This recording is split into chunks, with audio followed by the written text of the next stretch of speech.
Hello friends, welcome জানাচ্ছি আমার YouTube চ্যানেলে সবাইকে। চলে এসেছি আপনাদের জন্য আরও একটা নতুন ভিডিও নিয়ে। ওয়ারিশন মিউটেশন। ওয়ারিশন মিউটেশন মানে কি? অর্থাৎ কেউ যদি মারা যায় তাহলে ধরতে গেলে তার যে জমিটা সেটা ওয়ারিশদের মধ্যে ভাগ হয়ে যায়, এবং সেটা রেকর্ড করানো খুব প্রয়োজন। বিএলআরও রেকর্ড করানো খুব প্রয়োজন। অলরেডি আমি বিভিন্ন ভিডিও শেয়ার করেছি, তবে এখন নিয়ে এলাম ভিডিও। এর কারণ হচ্ছে ফাইনালি ওয়ারিশন মিউটেশন আপনি অনলাইনে বাড়িতে বসে আবেদন করতে পারবেন।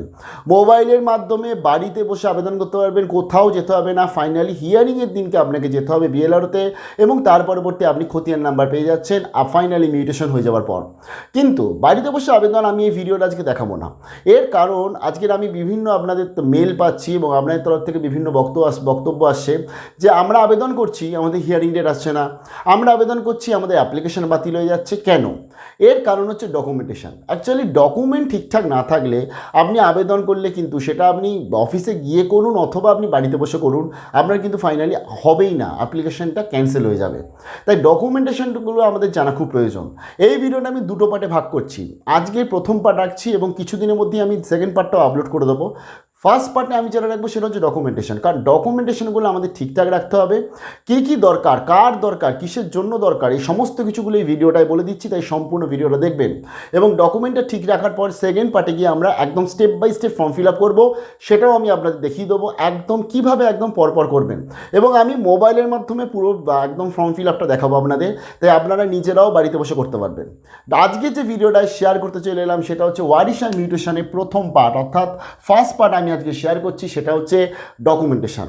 কারণ আপনি আজকে মিউটেশন বলুন বা কোর্টের যে কোনো কাজ বলুন বা আইনের যে কোনো কাজ বলুন, সব জায়গায় একটা খুব ইম্পর্টেন্ট জিনিস হচ্ছে সেটা হচ্ছে ডক্স, অর্থাৎ ডকুমেন্টেশন, কাগজপত্র ঠিক না থাকলে কিন্তু কোনো আবেদন করি সেটার থেকে ফাইনাল রেজাল্ট আসে না। তো ওয়ারিশন মিউটেশনটা কি, এটা তো আমি অলরেডি বললাম। অর্থাৎ কেউ যদি ধরুন একজন মারা গেছে, এবার তিনি মারা যাওয়ার পর তিনি ধরুন জমিটাকে আনডিভাইডেড করে গেছে, জমিটাকে ধরুন ভাগ করেনি, তিনি মারা গেছেন এবং তার পরবর্তী ধরুন অনেকেই বসবাস করছে, বাবা কাকা বসবাস করছে বা বাবা কাকাও মারা গেছে, দাদুর নামে জমি, তারপরে ধরুন ছেলেরা বসবাস করছে বর্তমানে। তো এইভাবে যে জমিটা ভাগ হচ্ছে আলটিমেটলি, অর্থাৎ ট্রিটা ভাগ হচ্ছে, মানে দাদুর পর বাবা, বাবার পর হচ্ছে ছেলেরা সব রয়েছে। তো এবং এরা হচ্ছে বর্তমানে ওয়ারিশ, তার ফলে এরা কিন্তু করবে ওয়ারিশন মিউটেশন।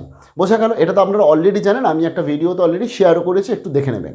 তো ওয়ারিশন মিউটেশনের জন্য কী কী ডকুমেন্টস লাগে? ফার্স্ট ডকুমেন্টস যেটা লাগে সেটা হচ্ছে death certificate. Actually death certificate হচ্ছে কার লাগবে এবং ডেথ সার্টিফিকেট কেন এত জরুরি? এর কারণ এই ডেথ সার্টিফিকেটের মধ্যে একটা ডেট থাকে যে এই দিনকে উনি মারা গেছে, এই ডেটটা খুব প্রয়োজন, এবং ওয়ারিশন মিউটেশন অ্যাপ্লাইয়ের সময় ডেটটা দিতে হয়। তবে এই ডেটটা তো আমি যা ইচ্ছা দিতে পারি না, যেটা সার্টিফিকেট আছে সেটাই দিতে হবে। ডেথ সার্টিফিকেটে কার্ড, এবার ডেথ সার্টিফিকেটটা কার্ড দেবেন সেটা একটু বলে দিই। ধরুন একটা পর্চা, এলার পর্চা আপনারা সবাই জানেন, বাংলার ভূমিতে গিয়ে এখন ইজিলি পাওয়া যায়, আমি অলরেডি অনেক কটা ভিডিওতে বলেও দিয়েছি। তো এলার পর্চা নিয়ে ধরুন আপনার এলার পর্চায় ধরুন একটা দাগ নাম্বার ধরুন 405। তো এই 405 যে দাগ নাম্বারটা রয়েছে, এই 405 দাগ নাম্বারটা ধরুন কার নামে বর্তমানে জমিটা রয়েছে সেটা দেখতে হবে। ধরুন আপনার বাবার নামে জমি আছে, ধরুন আপনার বাবার নাম হচ্ছে ধরুন অনিল। তো এবার আপনার বাবার নামে জমি আছে, আপনারা ধরুন 2 ভাই, আপনার মা রয়েছে এবং আপনার একটা বোন রয়েছে, মানে আপনাদের 1 2 3 4 4টে ভাগ। তাহলে এই 4টে ভাগের জন্য ওয়ারিশন মিউটেশন অ্যাপ্লাই করার জন্য কার ডেথ সার্টিফিকেট লাগবে? বাবার ডেথ সার্টিফিকেট লাগবে, অর্থাৎ অনিলের ডেথ সার্টিফিকেট লাগবে, কারণ অনিলের নামে তো মিউটেশন রয়েছে। তারপরে প্রথমে আগে ডেথ সার্টিফিকেট চারদিকে না খুঁজে আগে প্রথমে দেখতে হবে আমাদের যে পর্চাতে কার নাম আছে। বাংলারভূমি ওয়েবসাইটে চলে গেলেন, সেখানে আপনি আপনার ডিস্ট্রিক্টের নাম দেবেন, আপনার ব্লকের নাম দেবেন, তার পরবর্তী আপনার ধরুন যেটা মৌজা আছে সেই মৌজার নামটা দেবেন এবং এলআরের দাগ নাম্বারটা দেবেন, ইজিলি পেয়ে যাবেন, জেনেও যাবেন যে কার নামে জমিটা রয়েছে।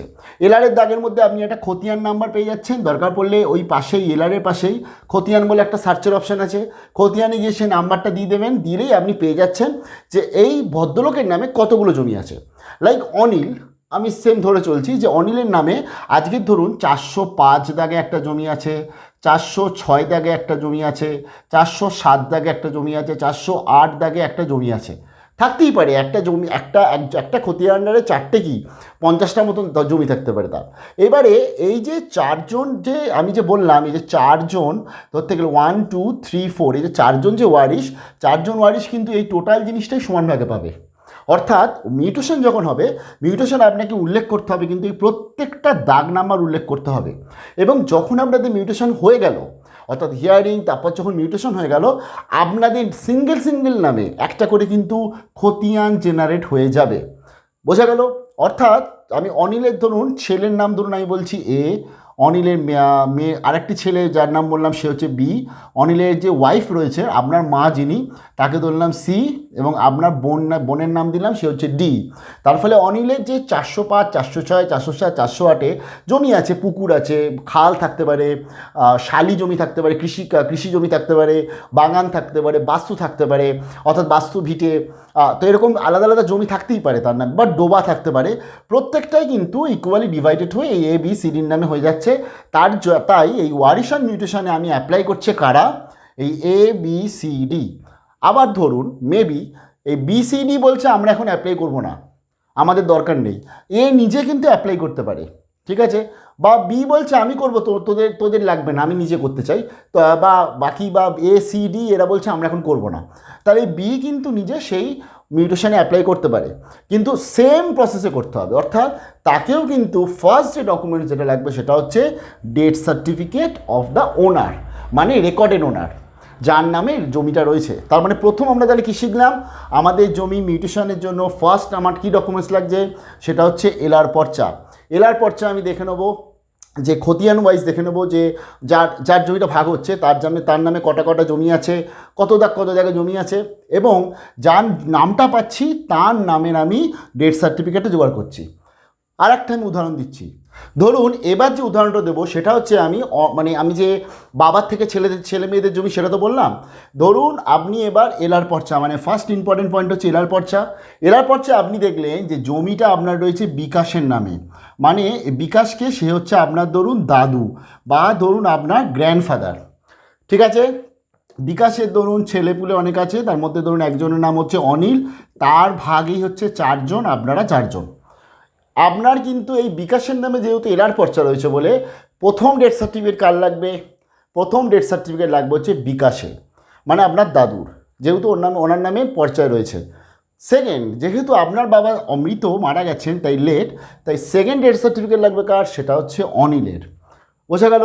এবার ধরুন আপনার যদি মা ধরুন মারা গেছে তাহলে অনিল প্লাস তার যে ওয়াইফ রয়েছে তারও ডেথ সার্টিফিকেট কিন্তু লাগছে, এইভাবে লাগছে। অর্থাৎ ডেথ সার্টিফিকেট প্রথম যেটা ইম্পর্টেন্ট, খুব ইম্পর্টেন্ট, কারণ আমার যিনি মারা গেছে তার লাগছে। সেকেন্ড যেটা হচ্ছে legal hair certificate. Legal hair certificate মানে কি? যে এই যে বিকাশের বা মানে আপনার দাদুর বা আপনার বাবা এরা যে মারা গেছে, বা আপনার মা যে মারা গেছেন, তারপর যে 4 ছেলে মেয়ে তারা যে মালিক বর্তমানে, সেটা প্রমাণ করার জন্য কিন্তু লাগে হচ্ছে এই ডকুমেন্টসটা, সেটাকে বলে লিগাল হেয়ার সার্টিফিকেট। এই ডকুমেন্টসটা 3টে ভাবে হয়, 3টেই আপনি অ্যাকচুয়ালি জমা করতে পারবেন, 3টের মধ্যে যে কোনো একটা। ফার্স্ট যেটা রয়েছে সেটা হচ্ছে কোর্টের থেকে, মানে হচ্ছে first class magistrate. First class আপনি একটা যদি আপনার যে নিয়ারেস্ট কোর্ট রয়েছে সেখান থেকে আপনি যদি একটা ফার্স্ট ক্লাস ম্যাজিস্ট্রেটের সার্টিফিকেট বার করেন, অর্থাৎ একটা এফিডেভিট বার করেন, সেটাও আপনি জমা করতে পারেন প্রথম।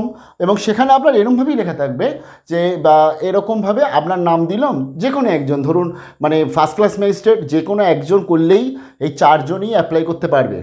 ধরুন ইনি হচ্ছেন বড় ছেলে, তা বড় ছেলের নাম ধরুন আর, তাহলে এই আর লিখলো, মানে ফার্স্ট ক্লাস ম্যাজিস্ট্রেট যেটা হবে আর দেবে যে আর, তার বাবার নাম এই, তার ঠিকানা এই, বয়স এই, সার্ভিস বা মানে যেটা সে কাজ করে সার্ভিস বা বিজনেস, সে বলছে যে আমি do hereby solemnly affirm said that, যে আমি এটা বলছি, কি বলছি, যে আমার দাদুর নাম হচ্ছে বিকাশ এই, তিনি মারা গেছেন এত তারিখে, তিনি, এটা খুব ইম্পর্টেন্ট, তিনি মারা গেছেন এত তারিখে, এটা লিগাল হেয়ার সার্টিফিকেটে লাগবে, এবং এখানে মারা গেছে, অর্থাৎ বাড়িতে বা হসপিটালে যেখানে।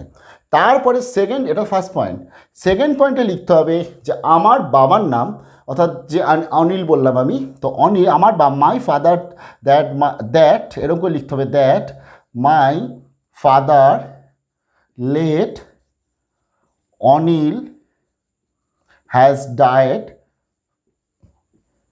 কোথায় কয় মারা গেছে, ডায়েড অন ক তারিখে মারা গেছে, ধরুন আপনি যে তারিখে মারা গেছে অর্থাৎ ডেথ সার্টিফিকেটে যেটা রয়েছে সেটা আপনি এখানে দিয়ে দিলেন, এবং তার সাথে দিয়ে দিলেন অ্যাট রেসিডেন্সিয়াল বা অ্যাবভ মেনশন অ্যাড্রেস, যদি বাড়িতেই মারা যায় যেখানে আপনি রয়েছেন অ্যাবভ মেনশন অ্যাড্রেস করে দিলেন, অথবা ঠিকানাটা দিলেন, অথবা হসপিটালের নামটা লিখলেন, এইভাবে আপনি ডিক্লারেশনস দিলেন। এইবার 3 নম্বর পয়েন্টে থাকবে, তার ফলে দ্যাট দ্য আন্ডারসাইন্ড বা দ্য আন্ডার নেম, অর্থাৎ এরা হচ্ছে লিগাল হেয়ার। তার ফলে এরা দুজন মারা গেছে বলে আমরা এই কজন হচ্ছে লিগাল হেয়ার। এটা ফার্স্ট ক্লাস ম্যাজিস্ট্রেট লাগবে। এবং সেখানে আপনারা কীরকমভাবে দেবেন, 1 2 3 4। এখানে একটা মজার জিনিস আছে, এই লিগাল হেয়ার সার্টিফিকেটটা করার সময়, এই 1 2 3 4 করার সময় অনেকে কিন্তু রিলেশনটা দেয় না। এই রিলেশনটা দেওয়া খুব প্রয়োজন। রিলেশনটা কীরকম দেওয়া প্রয়োজন, ধরুন আপনি এরকম 1 লিখলেন, একে ধরুন আপনি আপনার নাম লিখলেন, আপনার নাম তো আর, এরকমভাবে একটা কলম করে নেবেন, ঠিক আছে। এখানে রিলেশনে লিখবেন এখানে লিখে দেবেন যে আপনি হচ্ছেন অনিলের বা ছেলে, এবং বিকাশের ধরতে গেলে আপনি গ্র্যান্ডসন, তাই তার ফলে আপনি লিখলেন যে grandson of Bikash and father of and son of Anil, এইভাবে লিখতে হবে। বোঝা গেল যে আমি ইনি আমার দাদু বিকাশ, আর ইনি হচ্ছে অনিল হচ্ছে আমার বাবা। এইভাবে টিটাকে ভালো করে বোঝাতে হয়। এবার দ্বিতীয় জিনিস হচ্ছে এইভাবে করার পর আপনার আলটিমেটলি আপনার ধরতে গেলে কোর্টে দ্বারা একটু থাকতে হবে সময় দিয়ে, এবং আপনার এই ডেথ সার্টিফিকেটগুলো ম্যাজিস্ট্রেট দেখতে চাইবেন, ডেথ সার্টিফিকেটগুলো দেখাবেন, আপনার কিন্তু হয়ে যাবে। এবার যেটা হচ্ছে দ্বিতীয় হচ্ছে পঞ্চায়েত প্রধান আর কাউন্সিলর। এটা আমি অলরেডি বলে দিয়েছি, একটু প্লিজ ভিডিওটা দেখে নেবেন, ওপরের ভিডিওটা আমি লিঙ্কটা দিয়ে দিচ্ছি, তো ওখান থেকে আপনারা দেখতে পাবেন যে একদম ফরম্যাটটা বলে দিয়েছি, সেখান থেকে কিন্তু আপনারা আলটিমেটলি করতে পারছেন। তো এবার এইভাবে হচ্ছে আপনার এই তিনটের মধ্যে যে কোনো একটা ডকুমেন্টস থাকলেই হয়। আমি বলবো ফার্স্ট ক্লাস ম্যাজিস্ট্রেটের দিকে না গিয়ে ফার্স্টে আগে কাউন্সিলর বা পঞ্চায়েত থেকে নিতে, কারণ সবথেকে বড় কথা হচ্ছে কোর্টে গেলে আপনার একটা টাইম সাপেক্ষ থাকে, ম্যাজিস্ট্রেটের নিজের অনেক কাজ থাকে, তার পরবর্তী সে ফাঁকা সময়ের মধ্যে ধরতে গেলে আজকের এই টাইম পেয়ে সে তখন এটা করে দেয়। আপনারা এটাও যেতে পারছেন, আপনার কাছে পথ রয়েছে, বাট আপনারা প্রধান বা কাউন্সিলর থেকেও করতে পারছেন। আচ্ছা, এবং কোর্টে গেলে আপনাকে ধরতে গেলে স্ট্যাম্প পেপার কিনতে হবে আলাদা করে, যেগুলো কিন্তু এখানে ধরতে গেলে লাগে না কিছু, বা মেবি সেটাকে টাইপ করা হতেও হয়। এবার যদি 3 নম্বর, সেটা হচ্ছে আপনার যে কোনো একটা পরিচয়পত্র, আধার কার্ড বা ভোটার কার্ড, এই ডকুমেন্টসগুলো মোস্ট ইম্পর্টেন্ট হচ্ছে ডেথ সার্টিফিকেট আর লিগাল হেয়ার। এই ডকুমেন্টসগুলো যদি ঠিক থাকে, ওয়ারিশন মিউটেশন আটকায় না, ওয়ারিশন মিউটেশন বেরিয়ে যায়। এবং এই ডকুমেন্টসগুলো ঠিক থাকলে আপনার আলটিমেটলি যেরকম প্রপার হিয়ারিং সেরকম হিয়ারিং হবে, এবং আপনার যেরকম ধরতে গেলে খতিয়ান নাম্বার জেনারেট, যেটা আমি আগে বললাম, সেটাও কিন্তু আপনার হয়ে যাবে। তাই নেক্সট ভিডিওটা আমি নিয়ে আসছি 2-3 দিনের মধ্যেই। তার আগে আপনার এই ডকুমেন্টসগুলো সবাই কালেক্ট করতে শুরু করে দিন।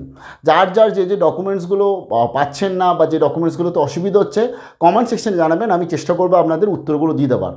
এবং আমি অ্যাকচুয়ালি কিছু রিকোয়েস্ট পেয়েছি একটা ভিডিওর, সেটা হচ্ছে ডেথ সার্টিফিকেট আর বার্ন সার্টিফিকেটের মধ্যে কি তফাৎ, সেটা নিয়ে আমি খুব তাড়াতাড়ি আসবো। তবে এইটা মোটামুটি আমরা ওয়ারিশন মিউটেশনে পার্ট 1টা আজকে বুঝে গেলাম। পার্ট 2টা নিয়ে খুব তাড়াতাড়ি আসছি, চ্যানেলের সঙ্গে থাকবেন। ভিডিওটা প্লিজ বন্ধু বান্ধব সবার কাছে শেয়ার করবেন। আশা করি কোনো অসুবিধা হবে না ডকুমেন্টসগুলো খুঁজতে, কারণ আমাদের ধাপে ধাপে খুঁজতে হবে। 1 নম্বর কি, আমাদের এলার পর্চা, বর্তমানের পর্চাতে কার নাম আছে সেটা দেখতে হচ্ছে, যার নাম আছে তার ডেথ সার্টিফিকেট, তিনি যদি তার পরবর্তীতে ওয়ারিশন হলে তার ওয়ারিশন মিউটেশন অ্যাপ্লিকেশনের জন্য লিগাল হেয়ার। ডেথ সার্টিফিকেট যদি দেখছেন যে না, মানে ধরতে গেলে বাবা দাদু বা তার বাবার নাম রয়েছে, তাহলে তার থেকে কালেক্ট করতে হয় পরপর ডেথ সার্টিফিকেট। আচ্ছা, পুরনো ডেথ সার্টিফিকেট কী করে কালেক্ট করতে হয়, কী করে পাওয়া যায়, জানতে চাইলে কমেন্ট সেকশনে জানাবেন। এবং তার পরবর্তী লিগাল হেয়ার সার্টিফিকেট ফাইনালি আমি পঞ্চায়েত, কাউন্সিলর, কর্পোরেশন থেকে বানিয়ে নিলাম, এবং আমি কোর্টের থেকেও ফার্স্ট ক্লাসটা বানাতে পারি। যে কোনো 3টের মধ্যে যে কোনো একটা করলেই হলো। তার পরবর্তী আপনার Aadhaar card voter card final submission. ভালো থাকবেন সবাই, বিশাল বড় বেস্ট অফ লাক জানাচ্ছি। কোনো অসুবিধা হলে কমেন্ট সেকশনে জানাবেন, ভিডিওটা বন্ধু বান্ধব সবার কাছে শেয়ার করবেন।